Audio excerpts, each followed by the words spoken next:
Ya esta es la primera lectura que les voy a tomar, que me encanta. Yo no la cambio porque me parece, esta de acá es la única lectura que no he cambiado, porque está todo, así yo quiero que sepan. Requerimientos nutricionales, qué cantidad de grasa, de hidratos de carbono, de minerales, ingestas dietéticas de referencia, que es la clase de hoy día, la RDA, los aminoácidos esenciales, los no esenciales, y qué tipo, aquí está, qué tipo de ecuación podemos emplear para calcular la energía basal, la ecuación de Harris-Benedict, el balance nitrogenado. El Harris-Benedict tanto para hombre como para mujer, es diferente la fórmula. Nutrición y situaciones especiales como el cáncer, el paciente anciano. Me encanta esta lectura, es didáctica. En el embarazo, en enfermedad inflamatoria intestinal, insuficiencia renal, insuficiencia hepática, y es una lectura muy corta, parece larga pero no, porque son pedacitos. Y en la insuficiencia respiratoria también, por acá tiene que estar, aquí está, en la enfermedad respiratoria, el cociente respiratorio, de los macronutrientes, las grasas tienen 0,7, las proteínas 0,8 y los carbohidratos 1, por lo tanto me conviene, si tengo insuficiencia respiratoria, consumir más grasa, por ejemplo el omega 3, y de esa manera el paciente va a poder respirar con mayor tranquilidad, porque si le damos más carbohidratos, ustedes saben que termina en CO, CO2, y eso no le conviene al paciente. Entonces yo le voy a poner algunos ejercicios en el examen, en el post-test. Guías alimentarias para la gestante y la madre que da de lactar. Esto es bien bonito. ¿Cuánto debe ganar una madre de peso? Máximo 12,5 kilogramos, lo ideal es 10. Requerimientos de vitamina A, bueno, y todas las vitaminas, hidrosolubles y liposolubles, que es la mamogénesis, necesidades energéticas en la madre y otros componentes también importantes en la leche.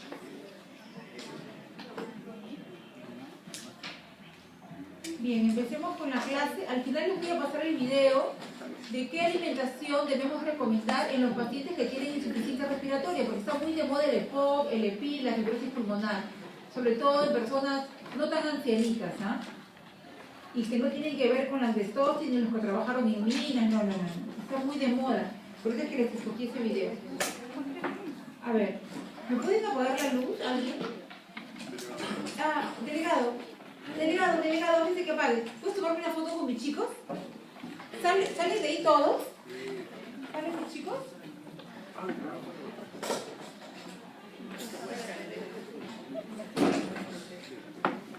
¿Sí? ¿Salimos? Sí, me pongo para allá para que salgan mis chicos de allá. ¿Salimos? ¿Sí? Ya. De aquí para allá. No te voy a demorar porque no quiero que llegue el profesor y que roche yo dictando. Me da un poquito de penita que estén esperando. Claro, para aquí no salimos de la tubiquita, ¿no? Pero que salgan los máximos de mis chicos también y ellos.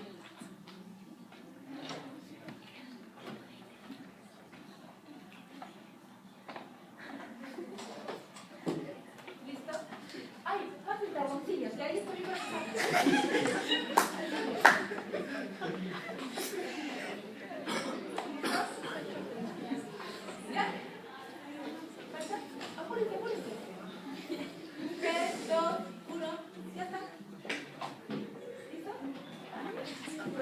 chicos, ¿no? Sí. Imagínense sola, qué vale. Ya, ustedes saben que yo las clases las cuelgo con audio, así es que hasta ahora el delegado se está portando bien. Hasta ahora. Cualquier cosa puede suceder. No todo. No vamos a poder escribir. A ver, préndenles un poquito a los chicos para que puedan escribir. A ver, empezamos. Recomendaciones nutricionales. ¿Qué es una recomendación nutricional? Es la cantidad de un nutriente determinado capaz de facilitar un normal funcionamiento del metabolismo del ser humano en casi la totalidad de la población. ¿Y por qué digo casi? Porque si existiera una persona con SIDA, con cáncer, con estados hipercatabólicos, que no van a alcanzar a esta recomendación nutricional. Las recomendaciones tienen fines prácticos y sobre todo un enfoque meramente poblacional. Pero hay una diferencia entre una recomendación nutricional y un requerimiento nutricional que es más sofisticado. Como ejemplos pioneros de recomendaciones nutricionales en grupos poblacionales tenemos a los de la Liga de las Naciones en el año 1938 y luego la primera edición de las RDA, Ingestas Dietéticas Recomendadas, en el año 1943. ¿Y por qué surgieron estas recomendaciones pioneras? Por la gran carestía, los problemas nutricionales que se suscitaban en el mundo. Las guerras y las limitaciones alimentarias de diverso tipo contribuyeron al desarrollo de estas recomendaciones. En los años 40 se llevaron a cabo mediciones de los requerimientos en gran escala, fundamentalmente mediante estudios de privación de nutrientes en seres humanos, que está totalmente prohibido. Los requerimientos de proteínas han sido establecidos mediante estudios de balance nitrogenado, los de energía por calorimetría indirecta, ya les voy a mostrar el aparato, y para todos los minerales, los estudios de balance han resultado apropiados cuando se miden en la orina, mas no para las vitaminas, ya que las vitaminas se pueden modificar químicamente, incluso algunas son producidas en poca cantidad por la flora intestinal. Desde el año 43 se han publicado a nivel internacional documentos que trazan las pautas de la cantidad de nutrientes que deben ser ingeridos por las poblaciones para satisfacer los requerimientos. En el año 97, la Food and Nutrition Board introduce las DRI, las ingestas dietéticas de referencia, con la finalidad de reemplazar a las antiguas RDA. Y luego yo les voy a hablar cuáles son esas 4 DRI. Actualmente se toman como documentos de referencia las recomendaciones del Consejo de Alimentación y Nutrición de los Estados Unidos, los comités de expertos de energía y proteínas de la FAO, OMS y la Universidad de las Naciones Unidas, y las recomendaciones nutricionales y guías de alimentación para determinadas poblaciones que las tienen. Campo de aplicación de estas recomendaciones nutricionales que son meramente poblacionales, distintas a los requerimientos que son más específicas. Los campos de aplicación. Para planificar la planificación de una alimentación que cubra los requerimientos nutricionales, la producción alimentaria y el abastecimiento, la orientación en la toma de decisiones, la calificación en datos de consumo, la valoración de la oferta nutricional, la industria alimentaria, el etiquetado de alimentos, las guías alimentarias y programas de formación en nutrición y alimentación. Estos son los campos de aplicación de las recomendaciones nutricionales que por cuarta vez les digo son meramente poblacionales. Tratan de abarcar lo máximo para que ningún individuo se quede desprotegido o desnutrido. Pero ya les dije que por más que abarquemos, siempre habrá un pequeño grupo que quede desprotegido cuando tiene, por ejemplo, enfermedades como el SIDA, tuberculosis o malaria, paludismo, alguna enfermedad que es altamente catabólica. Requerimientos nutricionales. El establecimiento de los requerimientos ha sido obtenido mediante la realización de ensayos bioquímicos, fisiológicos o clínicos. Quiere decir que un requerimiento es mucho más específico, es mucho más fino, y yo tengo que estudiar al individuo, a un grupo de individuos para determinar la cantidad de tal o cual nutriente que requiere. Los requerimientos tienen 3 componentes: el requerimiento basal, el requerimiento adicional, se encuentra, por ejemplo, gestando la persona o en crecimiento, es un niño, y la adición de la adición de seguridad para considerar pérdidas de nutrientes por la manipulación del procesamiento de determinado alimento, y puede haber pérdida de nutrientes.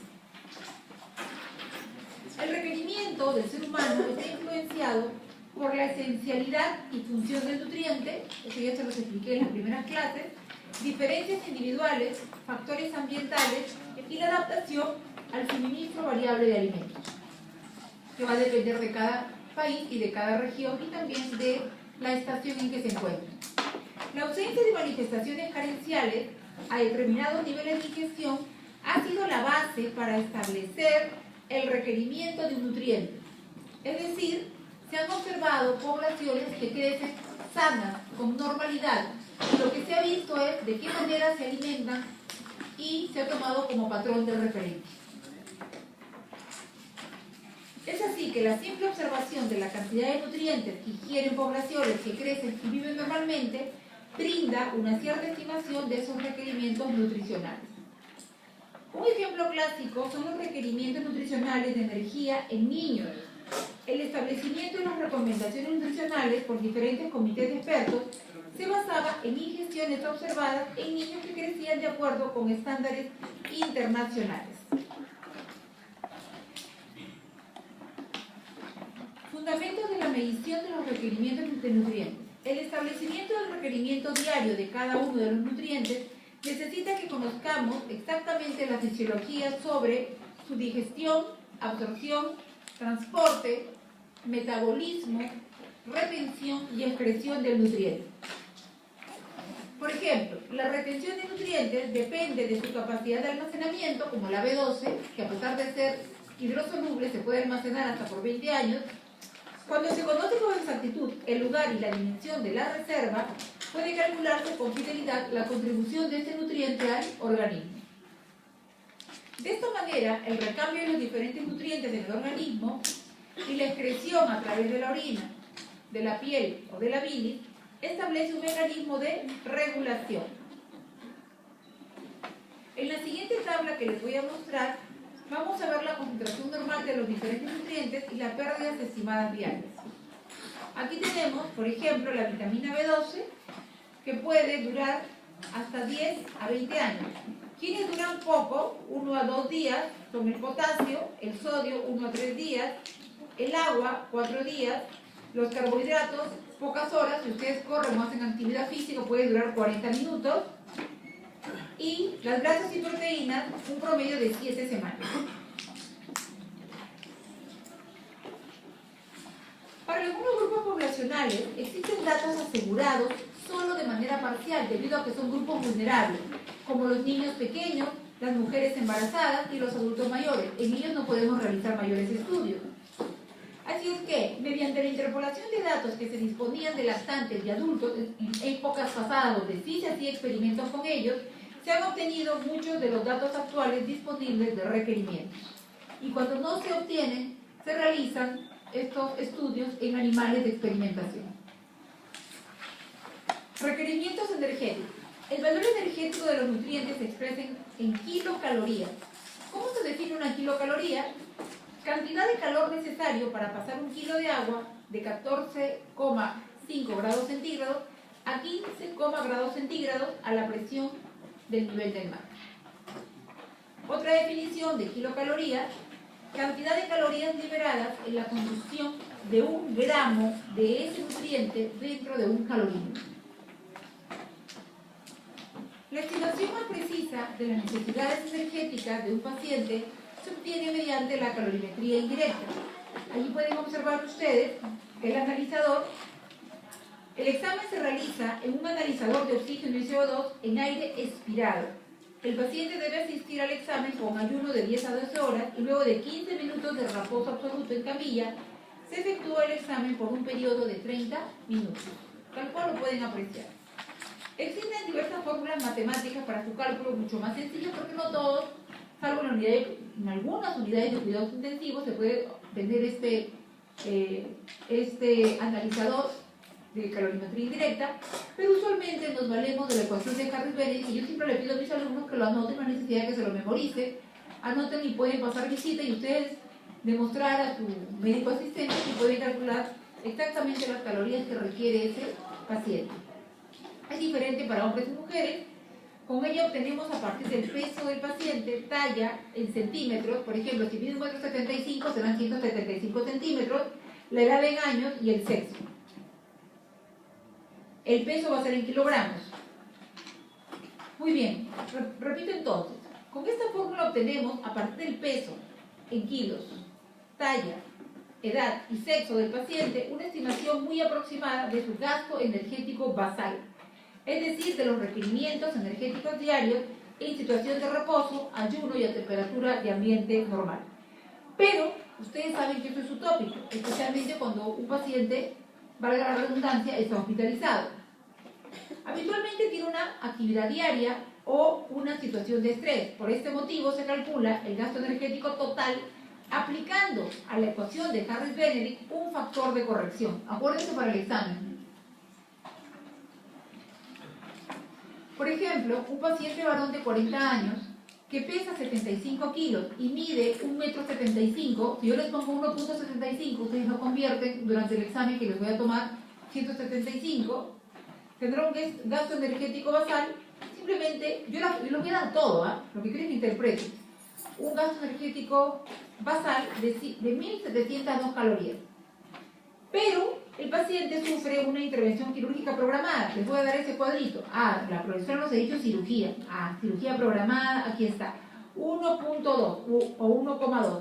Entonces, al gasto energético basal que se obtiene aplicando la ecuación de Harris-Benedict, 1702, lo van a multiplicar por 1,2 y se obtiene 2.042 kilocalorías por día. Esta es la cantidad de calorías en la alimentación que va a recibir ese paciente en día. Pueden utilizar la calculadora de la computadora cuando den examen. Nadie va a sacar celulares. No necesitan llevar calculadoras científicas. En caso de no disponer de todos los parámetros antropométricos, existe este cálculo de gasto energético en hombre, 1 kilocaloría por hora por kilo de peso, es decir, 1 por 24 por el kilo del paciente, y en la mujer 0,9 por hora por kilo de peso. Con relación a las proteínas, las RDA sobre la ingesta proteica en personas adultas sanas se estima en 0,8 gramos de proteínas por kilo de peso por día. Estas recomendaciones varían, son insuficientes en personas con enfermedades hipercatabólicas.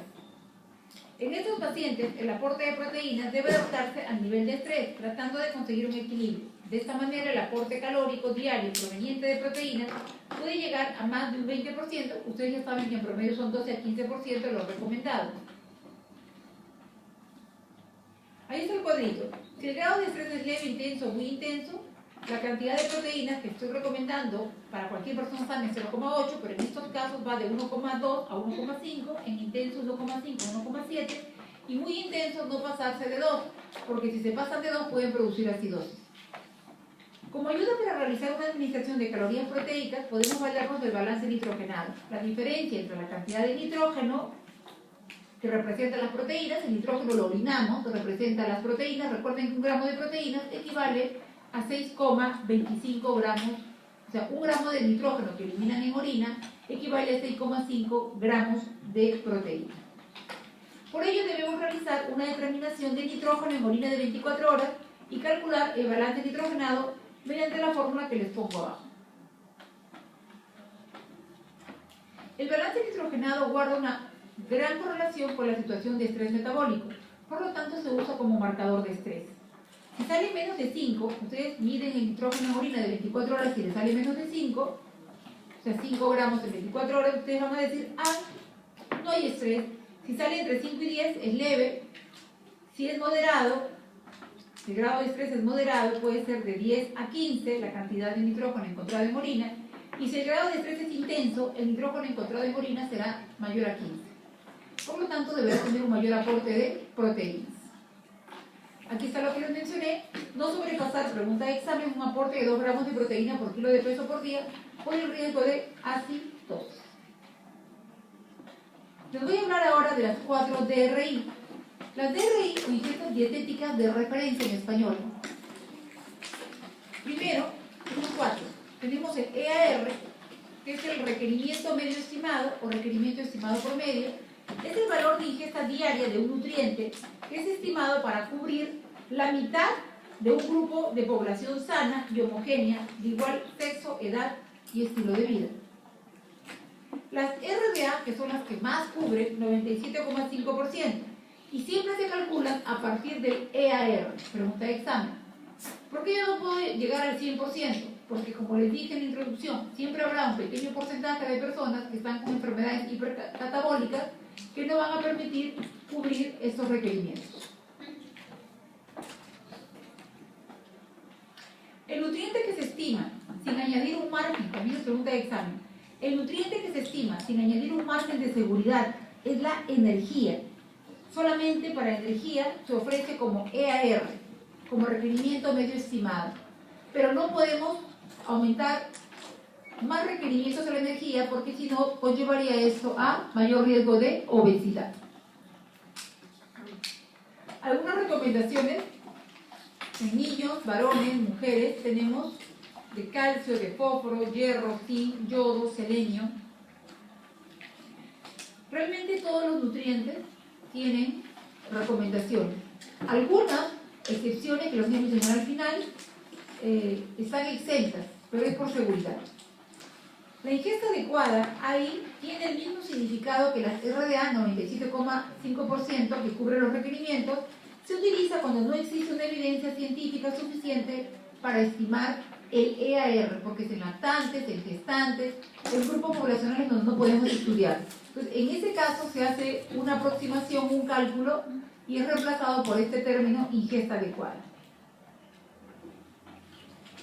Y el UL es el nivel más alto de ingesta diaria de nutrientes que de forma probable no conllevará el riesgo para la salud.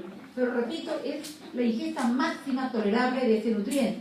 Si ustedes sobrepasan este UL, sí puede tener riesgos para la salud. Los DRI nos ofrecen entonces una estimación de las necesidades nutricionales de una persona, aunque la mejor manera de conocerlas es mediante una valoración nutricional personalizada, que sería pues medir a cada uno de nosotros. En un individuo sano que tenga cubiertas sus DRI, es poco probable que exista un déficit nutricional. Sin embargo, el hecho de que en algún momento no los alcance no significa que tenga un déficit, ya que las DRI tienen un margen de seguridad, especialmente el RDA, que va al 97,5%. A pesar de ello, yo no digo 100%, habrá individuos hipercatabólicos. Por ejemplo, un paciente con insuficiencia respiratoria, con fibrosis pulmonar, que ustedes han oído hablar, o EPIC, enfermedad pulmonar intersticial difusa, que está todo el tiempo respirando, ese paciente está permanentemente hipercatabólico. Por eso que, no sé si han visto esos pacientes que se desnutren. Recientes recomendaciones nutricionales para niños de 0 a 3 años. Recomendaciones de energía. Los valores actuales de recomendaciones de energía para lactantes son aproximadamente 80% del valor que había sido establecido previamente. Antes se había hecho un cálculo mayor y se sobrealimentaba el cálculo a los niños. Datos recientes de medición de la ingestión de energía en estos niños han mostrado resultados que son 2 a 15% más bajos que los de las recomendaciones previas de 1985. Adicionalmente, en el comité de expertos de ese año, se añadió un extra de 5% a los requerimientos, con el objetivo de corregir posibles subestimaciones. Actualmente se prescinde de esta corrección. Con relación a la leche materna, sigue siendo el alimento óptimo para los lactantes durante el primer año de vida y se recomienda como única fuente de leche para los niños durante los primeros 4 a 6 meses e ideal hasta los 2 años de edad. Cuando un niño está bajo lactancia materna exclusiva, suele ingerir alrededor de 500 kilocalorías por día. Esto equivale, ¿no?, en promedio, dependiendo de la densidad calórica de la leche, hasta 650 kilocalorías por día. Las actuales recomendaciones contienen valores que son superiores a 500 kilocalorías por día. Para su establecimiento se utilizaron los pesos de referencia para niños de esas edades establecidos por la Organización Mundial de la Salud del año 1994. Las reducciones son más manifiestas a partir del 5º mes de vida. Según los datos de las investigaciones actuales, no existen razones convincentes para mantener la elevada recomendación propuesta anteriormente, que era de 970 y más de 1000 kilocalorías diarias para niños de más de 10 meses de edad. El establecimiento de la nueva propuesta de recomendaciones se establece sobre la base de ecuaciones para la predicción del gasto energético total diario y se obtiene con estudios de agua doblemente marcada con deuterio y oxígeno 18 o monitoreo cardíaco de 24 horas. Desde la década del 40 se utilizan los isótopos estables que no son radiactivos en el campo de la nutrición. Los productos finales del metabolismo humano son agua y dióxido de carbono. Y mediante la estructuración del cociente respiratorio se mide tradicionalmente la intensidad del metabolismo del ser humano y su gasto energético en condiciones de vida normal. agua doblemente marcada con deuterio y oxígeno 18 hacen de esta agua un agua más pesada que lo normal y se suministra al niño y después de 15 días se puede medir en la orina. Este es el monitoreo cardíaco de 24 horas, se le coloca al niño. De 1 a 10 años, el Comité de Expertos de la FAO del 2004 ha establecido valores de requerimientos de niños usando igualmente que los niños de 1 a 3 años el agua doblemente marcada con deuterio y oxígeno 18. Los valores que se obtienen son mucho más bajos que los proporcionados en el año 2002. Recomendaciones para la gestante. Energía. Se asume un peso máximo de 12,5 kilogramos, lo ideal son 10 kilos, pero hasta 12,5 debe subir una gestante durante los 9 meses de gestación. Peso del niño en nacimiento promedio de 3,4 kilos, pero basta con que pese más de 3 kilos y nada de menos de 2.500, sería bajo peso. Se establecieron recomendaciones distintas, adicionando en cada trimestre. Para mujeres que lactan, se han estructurado recomendaciones de energía de 750 a 780 mililitros en los primeros 6 meses de lactancia y 600 mililitros en los segundos 6 meses de lactancia, de su producción de leche. Se ha asumido un contenido energético de 0,67 kilocalorías por gramo de leche, por lo que multiplicándolo sale las 500 kilocalorías por día que les dije anteriormente. Se estructuraron así ecuaciones para las recomendaciones de energía para mujeres de menos y más de 19 años, basadas en su recomendación de energía para su edad, más la corrección correspondiente a la producción de leche y a la pérdida del peso inicial. Con relación a las recomendaciones de carbohidratos, el establecimiento de recomendaciones para ingestión de carbohidratos constituye una novedad.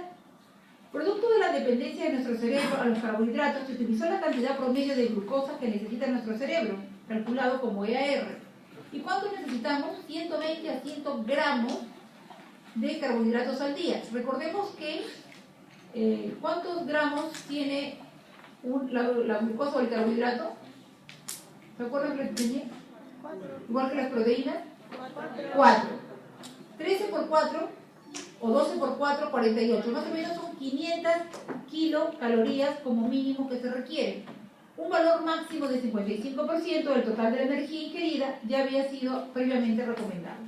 Entonces, lo mínimo que requiere un ser humano es lo que necesita su cerebro para estar alerta, que son 120 a 130 gramos diarios de carbohidratos para niños y adultos. Con relación a las grasas, como la cantidad de energía consumida en forma de grasa puede variar, a pesar de que se cubran los requerimientos diarios, se decidió no establecer AI ni EAR de grasas para adultos. Fíjense que no estoy hablando de RDA, ¿se dan cuenta? No establecer AI ni EAR de grasas para los adultos. La ingestión mínima recomendada para adultos de grasa en la dieta es 15% para hombres y 20% para las mujeres. El límite superior, 35%. Si el aporte de ácidos grasos esenciales es suficiente y si el aporte de ácidos grasos saturados no supera el 10%. La ingestión de colesterol debe ser inferior a 300 miligramos por día, recordando que la yema de un huevo duro sancochado tiene 200 miligramos por día. Para individuos sedentarios, las grasas no deben superar el 30% de la energía diaria. Se deben consumir preferentemente grasas líquidas y blandas a temperatura de ambiente, como la que tienen en casa, que la mamá utiliza para freír, pero ustedes utilizan para la ensalada, en lugar de grasas duras y sólidas, como la margarina o mantequilla, que son ricas en ácidos grasos saturados y ácidos grasos trans, como las margarinas. Para los niños sí se han establecido niveles de ingesta adecuada de grasas. Hay 31 gramos por día para mujeres y varones hasta los 6 meses de edad y 30 gramos por día para niños en el segundo semestre de vida. No se han establecido en estas recomendaciones niveles de ingesta máxima tolerable huele para niños. ¿Por qué? Porque las grasas son importantísimas para los niños hasta los 12 años de edad para la formación de su cerebro. Solo se recomendó mantener tan baja como fuera posible la ingestión de ácidos grasos saturados, ácidos grasos trans, que están en las margarinas, papitas light, galletas Oreo, Kentucky, todo, hamburguesas y todo lo que les enseñé, y el colesterol. Pero sí pueden consumir pescado negro, almendras, nueces, paltas, pecanas, todas las grasas buenas. Durante el destete, y hasta los 2 años de edad de TTS, más o menos a los 6 meses, cuando se continúa dando la leche materna, pero se agrega la papilla. Deben consumir los niños de 30 a 40% de la energía diaria en forma de grasa, porque está en formación su cerebro, con niveles de ácidos grasos similares a los de la leche materna. Muy bien, chicos bellos, ahora les voy a pasar su video. ¡Ay, qué emoción! Su video.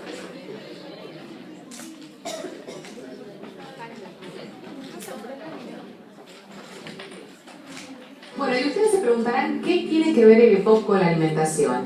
Bueno, todo tiene que ver con la alimentación.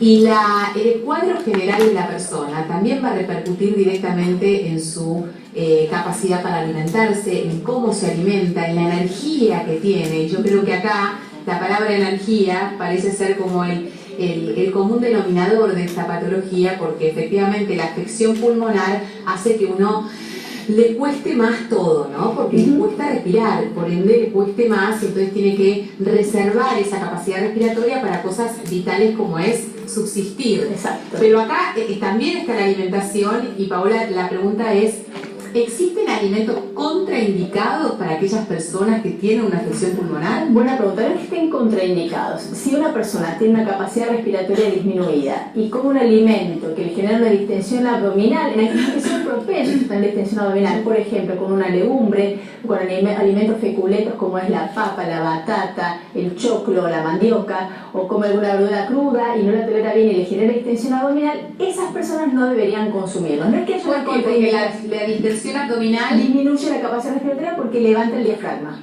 Ese sería el concepto. Ahí está buenísimo, ahí está la explicación. Entonces, aquellos alimentos que pueden provocar una distensión abdominal, que no en todos los pacientes lo ocurre, claro, pero hay que tenerlo en consideración. Y la otra cosa importante es que uno no debe abusar de los hidratos de carbono, los simples especialmente, porque cuando uno consume hidrato de carbono, el metabolismo natural de nuestro cuerpo transforma parte de ese nutriente en dióxido de carbono y acumulamos más dióxido de carbono, y eso es contraproducente para los pacientes con EPOC, que tienen una mayor cantidad de dióxido de carbono, del CO2, guardado en su aparato respiratorio. A ver, esto es interesante. Sí. Ese dióxido de carbono, ¿con qué alimentos? Con los hidratos de carbono especialmente. Generalmente. Exacto. ¿Y de qué depende eliminarlos o no? Uno los elimina dentro del metabolismo celular normal y también con la respiración. El tema es que si uno hace un día entero, por ejemplo, que me levante como el pan y al mediodía como una 2 platos de pasta y después como chocolates o golosinas y después a la cena hago un puré de papas, tal vez esa persona con esa sobrecarga de hidrato de carbono no pueda tener un buen rendimiento porque su cantidad de dióxido de carbono es importante. Entonces es fascinante. Todo lo que uno no se puede creer que de verdad que exista una explicación lógica, porque siento que por más de que uno insiste, todavía no terminamos de comprender la valoración que tiene aquello que comemos en función de cómo nos sentimos. Y es importante que tengas o no tengas EPOC, digo, más allá del tratamiento que estás diciendo, también es interesante. Si vos te la pasás el día entero comiendo hidratos de carbono, no te vas a sentir tan bien si efectivamente comieras variado, o comieras otros alimentos. Porque el cuerpo necesita la variedad. Okay. Ahora, hay 2 puntos que vamos a resaltar acá y los separamos como para que quede claro. Hay muchos pacientes que tienen EPOC que son muy delgados, por lo que vos decías recién, el gasto calórico, lo que nos cuesta respirar, consume un 15-20% más de energía en el día que una persona que no tiene EPOC. Recuerden esto con los más chicos. Uno de los principales síntomas de referencia que tenemos los padres para determinar si un chico puede tener o no bronquiolitis es, por ejemplo, la inapetencia. Un bebé que deja de tomar la teta, un bebé que deja de comer, inmediatamente está hablando ya de un cuadro respiratorio más grave, porque es un chico que guarda la energía para respirar, no tiene energía para comer. Totalmente. Entonces uno sí tiene que pensar en dar un alimento que sea nutritivo y que sea con un buen aporte calórico.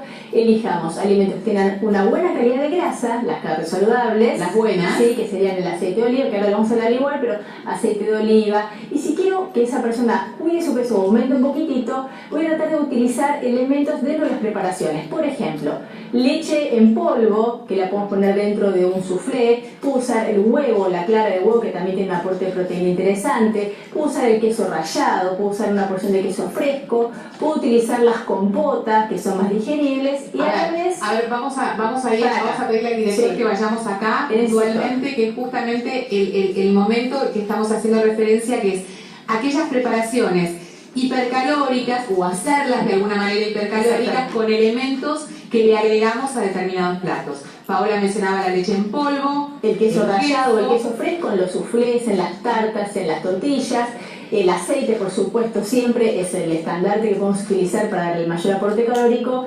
El huevo, con la clara de huevo, que también nos aporta, digamos, mucha densidad a la propuesta. Y tratar de siempre pensar en un queso blanco, que todo eso son pequeños aportes calóricos extras que nos van a ayudar a mejorar el peso. Acá Paola tal cual nos puso el puré de papa con queso rallar, en este caso, que le da como el extra del aporte calórico. La ensalada, inclusive, con queso de rallar, o con queso crema, o con pedacitos de queso cremoso. Bueno, esto ayuda. La compota particularmente ¿Por qué? Porque es baja la cantidad de calorías que nos gasta para digerir el producto. Por eso siempre elegimos puré, elegimos compotas, soufflé, o sea, ambas cosas. Exacto. Cómo no gastar tantas calorías en la digestión y cómo aumentar el aporte calórico con los alimentos. Es todo lo contrario a lo que sucede cuando nosotros tenemos que pensar en bajar de peso o en cuidarnos, sino que la digestión sea más lenta porque se nos ayuda a gastar calorías. Y en este caso, como por ejemplo con los diabéticos, ¿no? Exacto. Que debería ser una digestión lenta, Exacto. no rápida.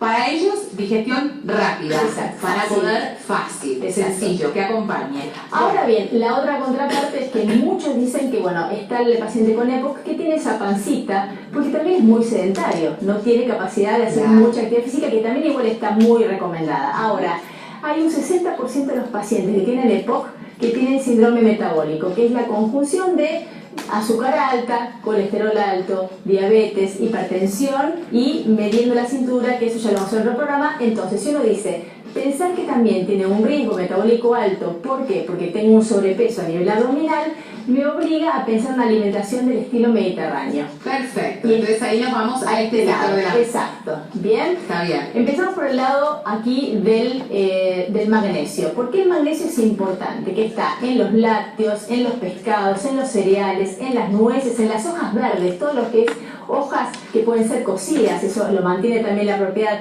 en la famosa situación de, no sé qué, la banana, la espinaca, el brócoli. Entonces tiene muchísima, todo lo que es verde, las verduras en su preparación tienen muchísimo magnesio. Y el magnesio lo que hace es dilata las vías aéreas, los bronquios, y a la vez fortalece la mucosa bronquial. O sea que hace que tengamos una mejor mucosa bronquial y un mejor bronquio para que la respiración fluya normalmente. Muy bien. Bien.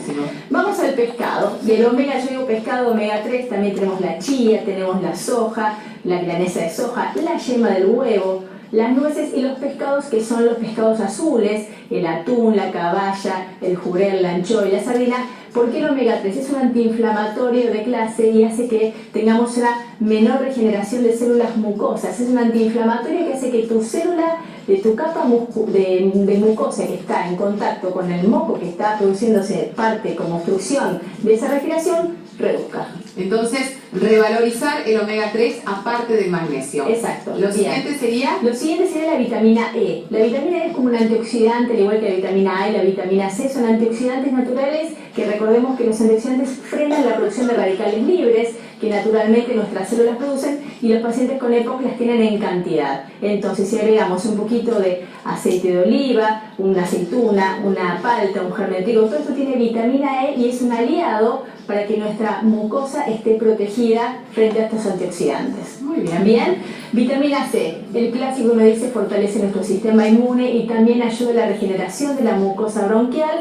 Siempre presente, lo pensamos en los cítricos, en la naranja, en el pomelo. En el sistema inmune en general. El sistema inmune ayuda a defendernos de todo aquello que nos invade, ¿no? Exacto, totalmente. Entonces, también está en el kiwi, en el brócoli, en las verduras de hoja también, en el tomate, tomate, en la papa, en la batata y en el morrón, que también son interesantes como alianzas para tener toda esta protección. Claro, no pensar que la vitamina C está solamente en el pomelo, en la naranja y en el limón, sino que existen las verduras, ¿no?, que pueden aportarla también. Exacto. Porque si no, pues a mí no me gusta, justo no tomo, no me divierte, no sé, no le encuentro el uso. Bueno, tenés otros alimentos donde podés. Exacto. Y bueno, y acá en la última, si estamos acá llegamos al selenio, que el selenio también es un antioxidante, es un mineral que tenemos en las carnes. El selenio. El selenio está en las carnes, en los huevos, en el pescado, en la levadura de cerveza, en el salvado de avena, y por eso que uno siempre pretende que usemos los alimentos ricos en fibra, con salvado de avena y germen de trigo,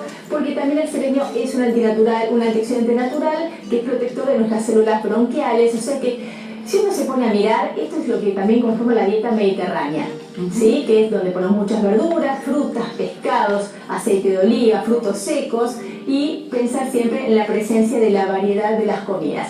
Un dato interesante, se hizo un estudio muy grande de más de 70.000 personas donde vieron que una dieta occidental frente a una dieta mediterránea ayudaba a bajar el riesgo de síndrome metabólico y de EPOC en un 40%. ¿Listo, chicos? Los que tengan familiares con EPOC, insuficiencia respiratoria, una imagen vale más que 1000 palabras. ¿Sí? Ok. Les voy a dar un aplauso para los que se quedaron.